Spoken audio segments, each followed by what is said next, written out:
Welcome to Herd with Trevor. I want to go through something a little bit different here today. I'm talking about the Ukraine-Russia proxy war. Certainly do want to call it a proxy war, as it is a proxy war with the United States, NATO, and the EU as well. There's about 1.2 million Ukrainian Canadians. I am one of them, and my dad's side of the family comes from Ukraine. I'm born in Canada, but I understand the language, and or for the most part, anyways. And we still celebrate the traditional Ukrainian holidays. Я українець Канада, я трохи розумію українську мову. Моє весе, що святку маю українську свята. Yeah, so I basically just repeated to you what I just said in English, and then I said it again in Ukrainian. So I want to move on to the map of Ukraine here to start with, and I'm going to go to a source we have for military information that's coming out from both the Ukraine and the Russia sides. He maps it out nicely according to what both sides are claiming. So of course, there's always a little bit of discrepancy, but because of sites like this, both sides have to be a little more honest, where we don't get that so much from our corporate mainstream media, legacy media, whatever you'd like to call them. So let's move on to the map here. So here we have the map of Ukraine, and here's Crimea, which we know, of course, Russia annexed about 8 years ago now, 2014. And currently, what most of these military experts are showing is something along the lines of this. I think that comes a little further out this way and a little more into the Luhansk side there, but we'll see this in the video momentarily here. And I just want to point out that essentially, let's use a different color here. The Kherson region is something about like that. Of course, it's not perfectly round like that, but and then it cuts off. Oops, about there where the peninsula is. Up next here, we've got Russian Minister Lavrov claiming that Russia is going to continue on with the war in Ukraine and completely take the Oblast of Kherson. Currently, the city of Kherson has been taken by Russia. However, their entire region has not been liberated, as the Russian minister likes to claim. I kind of find myself stuck in between the two sides here. I think some of what Russia's doing here is good, and it needs to end. Obviously, been a lot of bad people inside of the Ukraine, which have been given a lot of money and weaponry, and I don't support that by any means on either side of this proxy war. So let's move in. We got a clip here of Russian Minister Lavrov. Now the geography is different. This is far from being only the DPR and LPR. It is also the Kherson region, the Zaporizhzhia region, and a number of other territories. And this process can... This is probably a good time to pause here. He's talking about moving on past the Kherson region, Oblast, and basically all the way in to Odessa and up along the territories, which Russia actually already has military guard in and has for several years along the Ukraine-Moldova border. And taking Kherson and Mykolaiv is basically going to lead to Russia taking back Odessa and essentially all these Russian-speaking areas of Ukraine are going to go back into the hands of the Russian state. And it's sad to see the Ukraine fall apart. However, it's all been Western influence backed. You know, Russia is basically on the defensive here, where NATO, which is an alliance which is no longer really needed in the world, considering it was for defense of the Soviet Union, uh, communist Soviet Russia. Now we have Putin's version of Russia, which is, of course, is a much more capitalist version. And so let's just go on and listen to what he's going to say here about taking the rest of Ukraine. Continues consistently and persistently.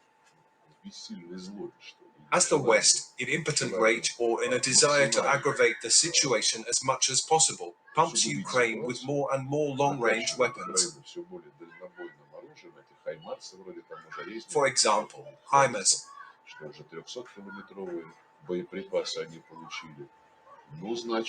Then the geographic tasks of the Russian special operation will move even further away from the current front line. So he's basically saying with the longer range weapons given to Ukraine, the more Russia feels like it needs to move into Ukraine. That Zelensky will control, or whoever will replace him, to have weapons that will pose a direct threat to our territory and the territory of those republics that have declared their independence, those who want to determine their future on one's own. Zelensky came to power with the slogans of peace. Promised to return peace and tranquility to Ukraine and respect the rights of Russian speakers. And unfortunately, has done everything opposite. He said that no one should molest and discriminate against them. Yeah, but he included 50-some different neo-Nazi battalions into the Ukraine army. The current political class, which has grown up in the West, is a class of adequate narrow-mindedness. From their point of view, they are adequate.